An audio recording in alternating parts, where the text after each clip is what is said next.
محبت و دوستی و الفت را خداوند نصیب بگرداند و حیات شما را حیات خوشبختانه، حیاتی پر از مهر و وفا بگرداند و برای شما فرزندای صالح و خادمی در شریعت نصیب بفرماید.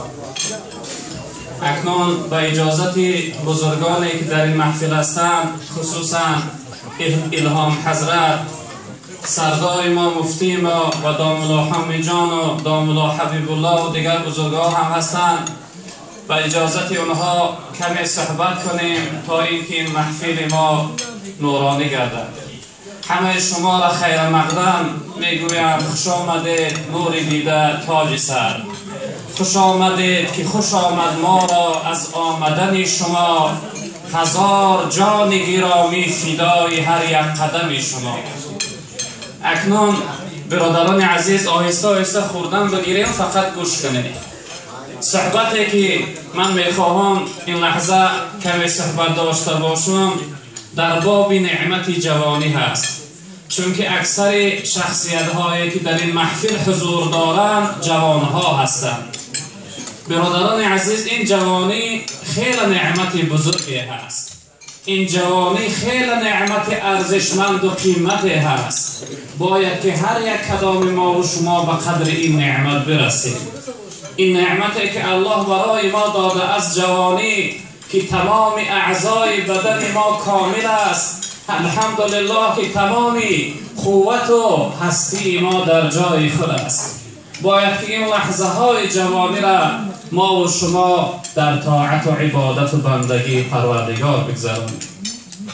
جناب رسول اکرم صلی الله علیه و سلم در یکی از حدیث های مبارکش می فرمایند که اغتنم خمسا قبل خمسین، غنیمت بدانه 5 چیز پیش از آمدن 5 چیز. خداوند 5 چیزی قیمت برای ما داده است که اینها در ما امانت هستند. یک لحظه خداوند اینها را از ما میگیرد. جناب رسول الله گفتن این امانت های پروردگار غنیمت بدانه و استفاده ببرید.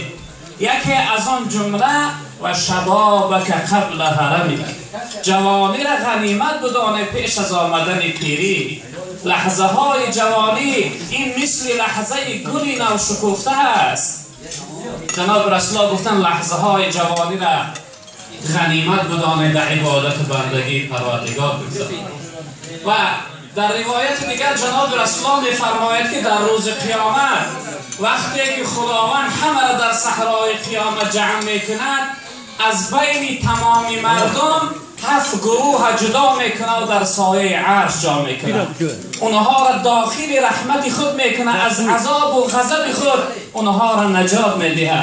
اونها کیا هستن برادر عزیز؟ یکی از جمله اونها این است که و شاب نشأ فی طاعت الله، جوانی که لحظه های جوانیش در طاعت و بندگی الله گذرانید. جوانی که از جوانیش راه عبادت و بندگی را اختیار کرد. جوانی که قدر جوانی را دانست و شکرانه جوانی را بجا آورد. و در روایت دیگر جناب رسول اکرم صلی الله علیه و سلم می‌فرمایند که در روز قیامت خداوند از تمام مردم از 4 چیز سوال میکنه. 4 چیز از تمام مردم میپرسد. یگان شخصیتی نیست که از پرسیدن این 4 چیز خلاص شود و ناپرسیده داخل جنت شود. اینها چی هستند؟ یکم اینها جناب رسول اکرم صلی الله علیه وسلم فرمودند که و عن عمره فیما یفنا، لحظه های عمر تا چی کار گذراندی؟ خداوند برای تو 40 سال و 50 سال 60 سال عمر داد، این لحظه ها را در چی کار گذراندی؟ ما و شما چند لحظه پیش بعد از نماز دیدیم نماز جنازه خواندیم که شخصیت در درون یک چارچوب خاموشانه، دست و پا محکم بستگی، به صدا با دل پر حسرت با ما وداع کرد و به جانب پروردگارش رفت. یعنی که لحظه عمر برای او خلاص و در این دنیا برای او دیگر فرصت و مهلت نماند. لحظه های عمر خداوند میپرسیده است که در چی کار گذراندی ای جوان؟ و دویمش و عن شباب فی ما یبلا، لحظه های جوانی کرد. لحظه جوانی اعضای تو، بدنی تو خوب بود، یگان کمبودی نداشت، چشمهات بینا بود. شخصیت هایی که کم عمرش رفته است 40 و 50 رسیدن، امروز شکایت میکنن، میگن چشمهای ما خیره شده است، گوشهای ما وزیر شده است، قوت بدن ما سست شده است، ما سردرد یا یکان دردی در وجود ما پیدا شده است. یعنی نعمت جوانی از اونها برفت. وقتی که نعمت جوانی از انسان برفت، کمبودی ها و دردمندی ها و ناقصی ها و نارسایی ها پیدا می شود.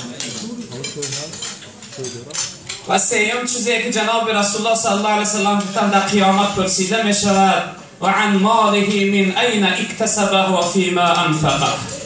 مالها تا از کجا یافتی و در کجا صرف کردی؟ مال تا از راه حلال پیدا کردی یا اینکه از راه حرام؟ و اون مالی که خداوند برای تو رزق داده بود که برای تو سبب نجات و سربلندی و خوشبختی بود، اون مال در کجاها صرف کردی؟ در راه حلال، در راه گناه، یا اینکه در راه عبادت و بندگی پروردگار؟ و در آخر خداوند میپرسیده است که و عن علمه ماذا عمل فیه. اون علمی که داشتی با اون علم چی عمل کردی؟ یعنی علمی که خداوند برای تو داد با اون علمی میدانسته که چی عمل کردی؟ یعنی برادرای عزیز بزرگوار، ما و شما حرکت داشته باشیم که این لحظه های ارزشمند و قیمت عمر در طاعت و بندگی پروردگار بگذاریم، چون که علاج نداریم. یک لحظه آخر نزد پروردگار می رویم و خداوند ما را از این لحظه های ارزشمند و قیمت عمر می پرسد. عزیزم، این جوانی چون بهار است، غنیمت دان خزانش در کنار است. این جوانی، این لحظه هایی که شما هسته مثل گلی نو شکفته برین، این مثل بهاره هست. غنیمت بدان این لحظه ها را که در کنارش خزان استادگی است. چی رنگ کتابو چند لحظه پیش دیدی، یک روز او بادی خزان در بهار تو میرسه. عزیزم، این جوانی چون بهار است، غنیمت دان خزانش در کنار است. مگو سازم عبادت وقتی پیری، یقین دان که به حسرت ها بمیری. نگو پگه پیرشم در وقتی پیریم بعد عبادت بندگی میکنم. نگو که این لحظه ها از من وقتی غرور شهوت و غرور قوت و دیگر از من در گناه میگذارم، پیش پیرشم بعد راه عبادت میگیرم. مگو سازم عبادت وقتی پیری. اگر گفتی که وقتی پیری عبادت میکنم، یقین دان که به حسرت ها بمیری. یعنی بدان که از این دنیا بدیل پر حسرت میره، چون که قیمت ترین چیز از دست دادی، از لحظه هاش غنیمت استفاده نبردی. گلی رویت با بستان زیب دارد، تو را ملعون راه فریب دارد. ای جوانی که امروز از خفای نفس و شهوت و گناه و از خفای دنیا می روی، از عبادت و بندگی دور شده ای، این را عمیق بدان که این ملعون، این شیطانی در این طرف فریب کرده است و تو در چنگالی و افتاده ای. آخرت هلاکی هست، آخرت خاری هست. عزیزم، زیب طاعت در جوانی است که پیری لحظه های ناتوانی است. این لحظه های جوانی عزیزم زیبش در طاعت و بندگی پروردگار است، در عبادت خداوند است.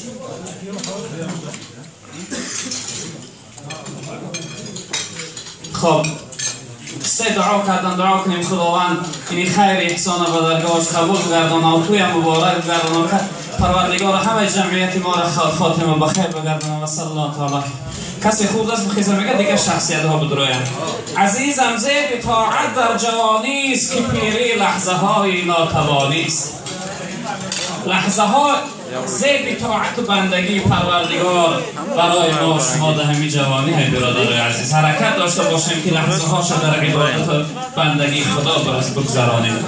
رسد روز تو را قامت شود خم، نماند زینت و قوت شود کم. یک لحظه، یک روز میرسه که برای هر یک کدام ما و شما برادران عزیز قامت خم میشه و قوتی بدن دیگر در ما باقی نمیماند. پشیمان میشوی از این جوانی، غنیمت دان که آن در ناتوانی.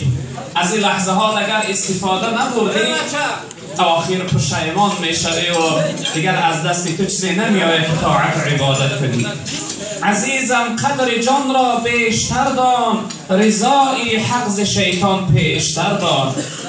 برادر عزیز، لحظه هایی که پروردگار برای تو غنیمت داده است، اینها را غنیمت بدان، استفاده ببر و حذر کن از فریب و از مکر شیطان که آخر از دنیا پر حسرت نرود.